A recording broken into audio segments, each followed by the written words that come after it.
There's a solo of Kirk Hammett's, an intro solo of Kirk Hammett's I've wanted to look at for the longest time, and it's on their magnum opus, Master of Puppets. It's on that album. The track is Welcome Home Sanitarium, and it's, you know, there's actually a couple solos on it that are really, really good. 3 solos maybe. The intro, one in the middle, and then I suppose the main one. Anyway, great solo. So we're going to look at it today, talk a little bit about the tone, the key it's in, some of his note choices, and those sorts of things. Tab on screen or linked down below. That has the intro acoustic guitar, or electric guitar, sorry, and all those sorts of things. All right, let's have a look. Okay, so the most important thing really is to understand what the solo is being played on top of in terms of a key center or the chords.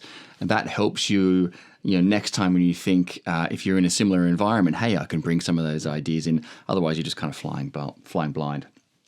All right, so the chords themselves, just really quickly, we're in E minor. Now, the interesting thing about the riff, the chord progression, is it's a blend between E natural minor, so there's a C, and E Dorian mode is a C sharp. Now, we're not going to go into any theory beyond that, but there's a C and a C sharp. So think about that when we're looking at the solo, because you will find both a C and a C sharp at the right time.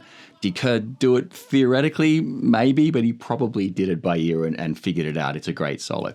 Okay, so those chords. Okay, bottom 4 strings, and we're playing a sort of a power chord, a 2-finger power chord on the A string, 2nd fret, and we're just moving it up.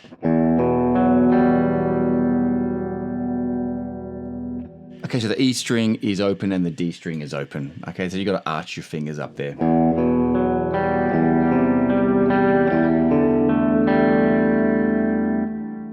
Okay, 2nd fret, then 3rd fret, then 5th fret. Again, you're playing the bottom 4 strings. And then you're moving down to a 5-4. Slide down to the 3rd fret.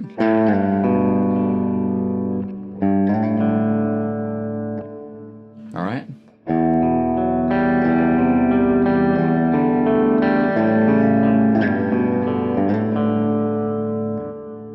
And that is the chords. Those are the chords that you're playing over. As I said, E minor, but there's a C and a C sharp, so we'll cover that in a sec. Tone-wise, I've gone a very distorted guitar. I stayed bridge pickup. It's a nice tone. It's not a thin tone at all. I don't know whether he used his Les Paul or something, but it sounds like a humbucker.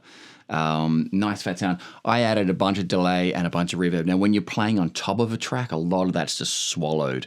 So playing it here on its own, it will sound like a lot. But again, playing it with a band, and it's kind of swallowed. But it's this sort of idea. Okay, it's got some delay trails and some reverb. Anyway, that's the sound. Martially sort of sound, and you're good to go. So the first part of the solo, don't forget, you're playing over that E minor chord, okay, that first chord. And the first chord, okay, that power chord looking shape, he basically starts with that, but up at the octave. Remember the first part? Exactly the same start to the solo. Makes sense, right?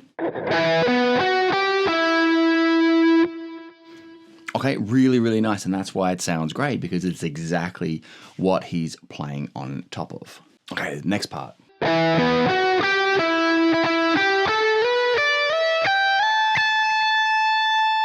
Okay, the next part, minor pentatonic territory. Sometimes people sort of rag on the minor pentatonic scale and they go for, the fancy modes or whatever.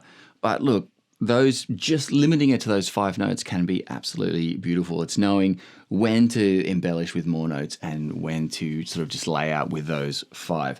So what he's doing there, probably the most interesting thing really about that is his phrasing, his 3 2-fret slides.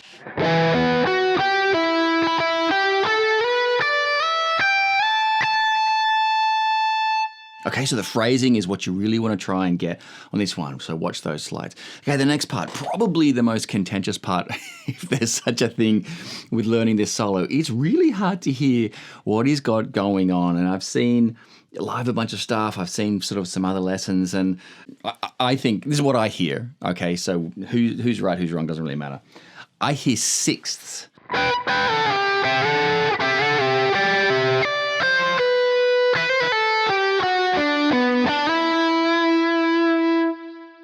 Okay, phew. So We're starting with 6th, 16th fret, 15th fret on the G, and the high E. And after the second hit, you've got to quickly slide it down and switch your fingers from a 2-1 to a 2-3. And then we're sliding up. And then one more. Keep that G where your first finger goes, keep that G on the 12th, while your first finger moves down to the 10. It's kind of, you're only on the first two parts. And then it sort of cuts off.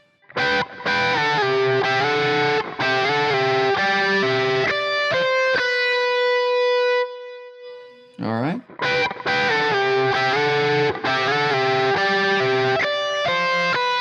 And then I stay here.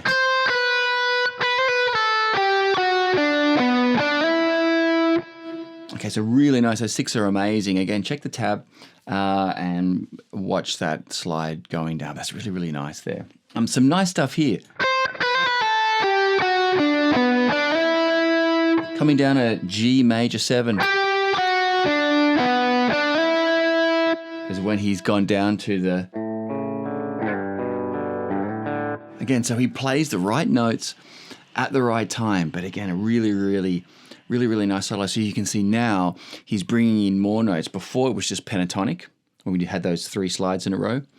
And now he's bringing in notes from the natural minor scale, the Aeolian mode, if you're thinking modes. All right, the next part, really, really interesting note choice, okay? Because not of the first part, but then that octave.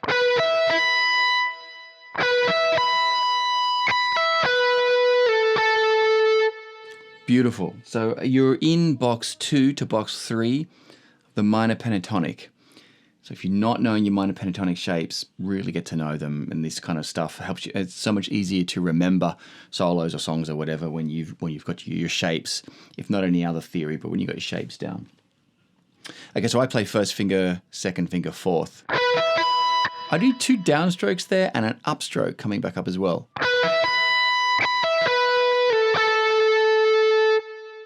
Okay, and now we're doing a nice run down by this is where he brings in a C sharp, right? So he's bringing in E Dorian mode.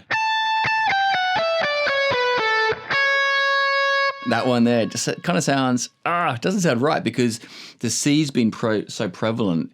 It's there on that second chord, and he's been playing it elsewhere as well. But now he hits a C sharp when he's on the A.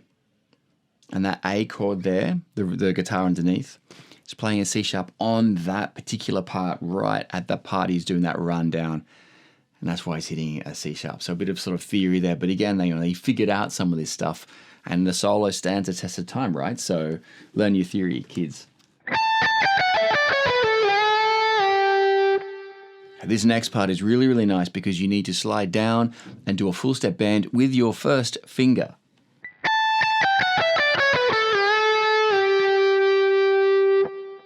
Okay, do it slow.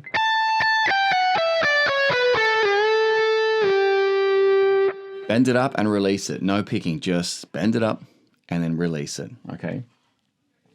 The next part, I think, is the hardest part of the whole solo.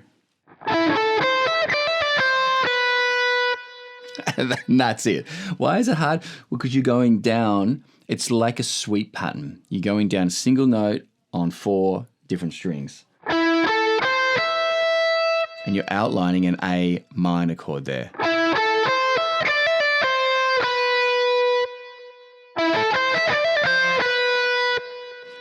Okay, and the last part here, we're doing following the rhythm guitar again.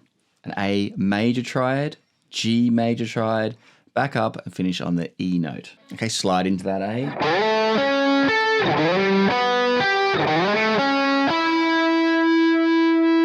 Okay, so A, and then the major third of A. Okay, so 12, 11, and then the octave. Really nice.